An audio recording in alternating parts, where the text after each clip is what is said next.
የኖህን ታሪክ ከዚህ በፊት ነግሬያቸዋለሁ።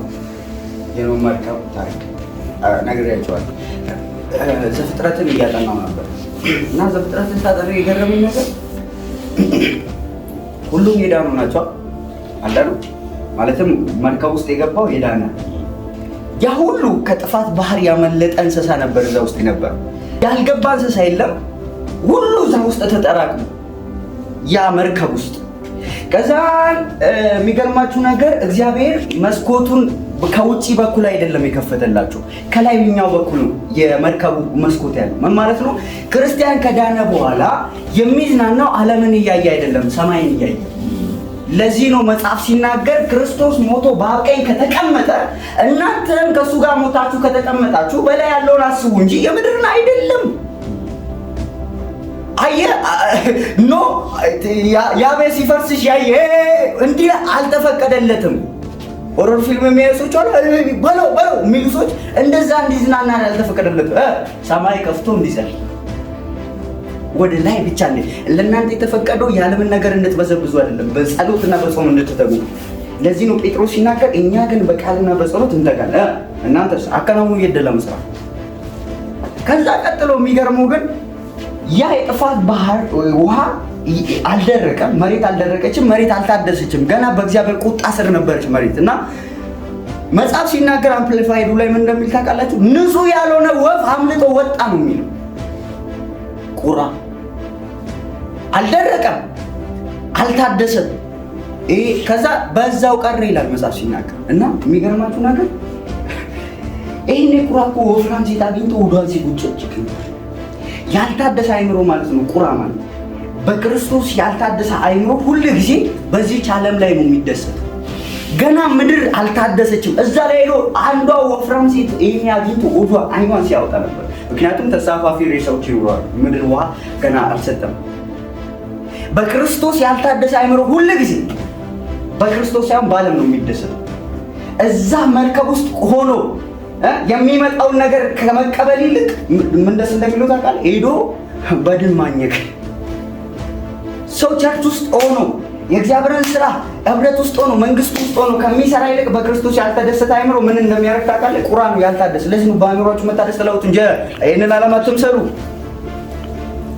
የሚደሰተው በምንድን ነው? በዚህ ዓለም ነገር። ከዛ ወፏ የሚገርም እርግቧ እርግቧ ወጣ እኮ አይደለም ለቀቃት ይላል። ሲለቃት ግን ምን ላደርግ ገና ነው አልታለ ቁራው በዛው ቀረ። ከዛ የወይራ ቅጠል ቀንጥሳ መጣች፣ የለመለመ የወይራ ቅጠል። ከዛ መጣችና ወደ ኖረ ካልጠፋ ይላችሁ ይሄ በክርስቶስ የታደሰ አይምሮ ነው። የወይራ ዛፍ ማለት ዘይት የሚያመነጨው ወይራ ነው።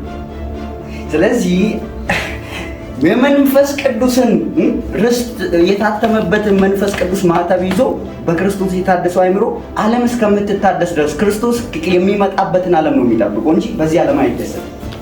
እና ያቺ ወፍ በራ ያንን ይዛ እየመጣች ያንን የመንፈስ ቅዱስ ርስት ይዞ እዚሁ መሆን ይሻላል።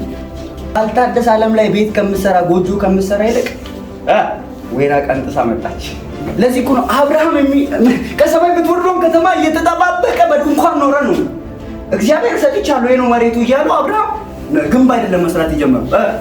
ነገ ኢየሱስ የሚመጣበትን ከተማ ከአንድ ዓመት በኋላ የሚመጣውን ከተማ ነው የሚጠባበቀው። አብርሃም የጠበቀው ከተማ የምትወርደው አዲሲቷ ኢየሩሳሌም አይገባችሁም? ግን ሰውዬው ወንጌልን እየኖረ ነበር። ቢሰጥህ እግዚአብሔር ባለጠጋ አድርገኝ ብለህ አስብ፣ ድርጅት ትተክላለህ እንጂ እየሸጥክ ድሆችን እያበላ አትኖርም። ለዚህ ነው ሐዋርያት ጋር የነበረው ማህበር እየሸጡ ያመጣል። እንደዚህ ስታደርግ እንዲህ ስትኖር ዋጋህ ምን እንደሆነ ታውቃለህ? ሰማይ ሄደህ 7 ሚስት ማግባት አይደል? ንጉሱን በውበቱ ታየዋለህ። መጽሐፍ ሲናገር ለዚህ እኮ ነው አይኖች የተንጣለለው ምድር ያያሉ። አይኖች ንጉሱን በውበቱ ያዩታል። አየህ፣ በክርስቶስ የታደሰ አይምሮ የሚደሰተው በማግባት አይደለም፣ በመውለድም አይደለም፣ ቤት በመስራትም አይደለም፣ ቪላ ውስጥ በመኖር አይደለም፣ ፓላስ ውስጥ በመኖር አይደለም። የሚደሰተው በክርስቶስ በምድር ላይ ኖሮ ከዛ እሱ የሚነግስበትን ከተማ ነው። አየህ፣ ያቺ ወፍ ያቺ እርግብ ዓለም እስኪታደስና የጥፋት ውሃ እስኪደርቅ ድረስ ጠብቃለች። እናንተም ጠብቁ ጌታ እስኪመጣ ድረስ። አሁን ለምን ትኖራል? ተፍ ማለት ነው ብለህ በዚህ ደም 10 ከምታገባ አሁን ረጋልና ሰማይ ከሙሽራ ጋር ትመጣለህ። የቀበሌ ሰራተኛ ለመሆን ጌታን ከምትክድ አለ እኮ ይመጣል። ለታማኞች ምድርን በዋጋ ያከፋፍላታል የሚለው አንተ 200 ካሬ ለመግዛት ብለህ ጌታን ነገር ከምትተው አለ ወይ የተንጣለለውን ርስት ያያል እኮ ነው የሚለው አለ። ማያልቅ ግዛት እኮ ያንተ ነው የሚሆነው። ቸርች የሚደብራቸው ሰዎች ቫይብ ያለበት ካፌ የሚናፍቁ ሰዎች አሉ።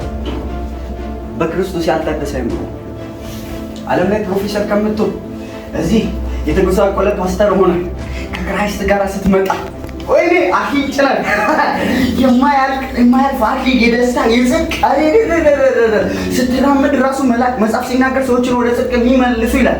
ለዘላለም እንደ ከዋክብት ይደምቃሉ። ወይ ሰማይ ስትሄድ ማብራት የለም መድመቅ ነው። እስከ ሄኖክ ድረስ እንትና ወለደ ሞተ፣ እንትና ወለደ ሞተ፣ እንትና ወለደ እንትና ዓመት ኖረ ሞተ። ሄኖክ ጋር ሲደርስ አካሄዱን ከእግዚአብሔር ጋር ስላደረገ እግዚአብሔር ወስዶት አለ አልተገኘም። ሄኖክ ይመስለኛል ሲያስቸግሩ እግዚአብሔር አንተ እዚህም ሲል እግዚአብሔር እዚህም ሲል ለምን እዚህ ከምትከታተለኝ ይዛናና አብረን ጨርሳለን። ወሰደው ወደ ራሱ። ሞትን ሳይ የተወሰደው ሄኖክና ኤልያስ ብቻ ናቸው። አካሄዱን ማለት በሌላ ነገር ሁሉም ክርስትና ውስጥ ያሉ ነገሮች አካሄድን ከእግዚአብሔር ጋር ማድረግ ከምትለው ቃል ይጠቃለላል። አብርሃም በድንኳን ኖር። ለምን? ከሰማይ የምትወርደውን ከተማ ሲጠብቅ ስለነበር። በሰው ይችል ነበር ቤት መስራት አብርሃም። እዛ ግን አልሰራም። መንፈስ ቅዱስን ይዞ በቤተ ክርስቲያንና በመንግስቱ ውስጥ ሆኖ እግዚአብሔር ሐሳብ የሚያገለግል ሰው ሰማይ አክሊል የሱ ነው። አሜን። በታደሰ ዓለም ላይ መኖር የሱ ነው። አሜን። ዳዊት እንደዚህ ያለ ዘብ ጠባቂ ንጋትን ከሚጠባበቅ ይልቅ ነፍሴ አንተን ትጠባበቃለች። ሌሊት ውጭ አድሮ የሚያውቅ ሰውዬ ካለ ይረዳኛል። ሁሉ ጊዜ ፀሐይ እስክትወጣ ድረስ ነው የምትጠብቀው። ዳዊት እንደዚህ ያለ ሰውየው ዘብ አዳሪው ንጋትን ከሚጠባበቅ ይልቅ አለ ነፍሴ አንተን ትጠባበቃለች። ዳዊት የሚያገባበትን ኮንግራ የሚባልበትን ቀን አይደለም የሚጠባበቀው ንጉሱ የሚመጣበት እግዚአብሔርን ለሚፈሩት ይላል የጸደቀ ፀሐይ በጀርባው ፈውስ ያዘለች ትወጣላችኋለች። ያ ፀሐይ የሚመጣው ኢየሱስ ጠብቁ ተጠባበቁት። ነፍሴ አንተን ትጠባበቃለች። ይመጣል፣ እያገለገልኩት ይመጣል፣ እየተለየውለት ይመጣል። የሆነ ቀን ተስፋ እንደሌለው ሰው አይደለም፣ ይመጣል። ሃሌሉያ!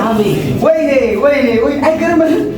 ማወራክ እኮ ፍልስፍና አይደለም። እንዲሁ ሲሄድ ያያችሁት ኢየሱስ አለ፣ እንዲሁ ሲመጣ ታዩታላችሁ። አሜን። የመላእክት እኮ ነው ማወራው። ፕሮፌሲ ያደረገው ኤንጅል እኮ ነው። ንጉሱን በውበቱ ታይዋል። አሜን።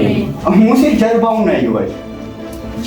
ጀርባውን በሌላ ነገር ለምን እዚህ ውስጥ እንደገባው አይደለም። ጀርባ ማንነት አይደለም። እግዚአብሔር ፊትን አሳየኝ ሲለው ፊት ማንነት አይደለም አይደል? ለመታወቂያ ቢፈለግ ጀርባችሁን ፎቶ አስነስታችሁ አትሄዱ አይደል? ጉርድ ፎቶ ጀርባህን አታስነስ። ጉርድ ፎቶ የሚነሳው ፊት ለፊቱ ፊት ማንነት ነው። እግዚአብሔር ሙሉ ማንነቱን ለሙሴ አልገለጠም፣ ጀርባውን ነው ያሳየው። በሌላ አነጋገር ሙሴ ሰማይ ራሱ እየሄደ እየጮኸ ነበር ይመስለኛል። ለዚህ ነው እግዚአብሔር አምጥቶ ክርስቶስ በተራራ ላይ ሲበራ ያየው። እግዚአብሔር ማንነት በአዲስ ሰማይ ታዩታላችሁ። መልአክ ቀና ማይሉን አይኖች ንጉሱን በውበቱ ያዩታል። ነገር መልአክ ሽፍን አድርጎ ራሱ በእንትን አንተ ግን ታይዋለህ ሲመጣ። አይገርም? ስለ ኢየሱስ የማታውቋቸው ብዙ ነገሮች አሉ። ባይዘው በሞባይሉ ሲገለጥ እኮ ሰማይና ምድር ሸሹ ነው የሚለው። ሰማይ ማለት በሌላ አነጋገር የሆነ ቮሊዩም ቫኪዩም አይደለም፣ ባዶ ቦታ ሳይሆን መላእክት ይሸሻሉ ማለት ነው። አንተ ጌታ ምስክር እንግዲህ ሰው ጥሩ ነገር ለማየት አሁን ዱባይ ሄደና አሳ ነባይ ይሄን አይቶ ነበር ይልና ይመለሳል። ይሄኛውን አይተ እንደሞተ ሰው ሆነ ስትመለስ ተለውጠ። አሜን። ግሎሪ በማይከደን መጋረጃ ፊት አለ። ያ መጋረጃ ምንድነው? እግዚአብሔር መልኩን ገለጠ ማለት ነው። እሱ በክብር በሚገለጥበት ጊዜ ያን ጊዜ እናንተ በክብር አሜን ያንን አስረድቻችኋለሁ። የግሩፕን ቃል እንደ እግዚአብሔር አይነት የሆነ ግሎሪ ማለት ነው። አሜን። መልአክ ሲመጣ የምትደነግጠው ሰውዬ አሁን ነገ ግን እንደ እግዚአብሔር አይነት ግሎሪ ነው የምትገለጠው። አሜን። አሁን ምን እንደምንመስል አናውቅም። ያን ጊዜ ግን እሱን እንደምንመስል እኮ አለ ዮሐንስ። አያ እሱ ማለት ቁርጥ ሲገለጥ በሱ አይነት ሌቭል ነው የምትገለጠው። በክራይስት አይነት ሌቭል ነው የምትገለጠው። የግሪኩን ጋር ለግሪያቸዋለሁ ሲል በቃ እንደ እግዚአብሔር አይነት የሆነ ግሎሪ ማለት ነው።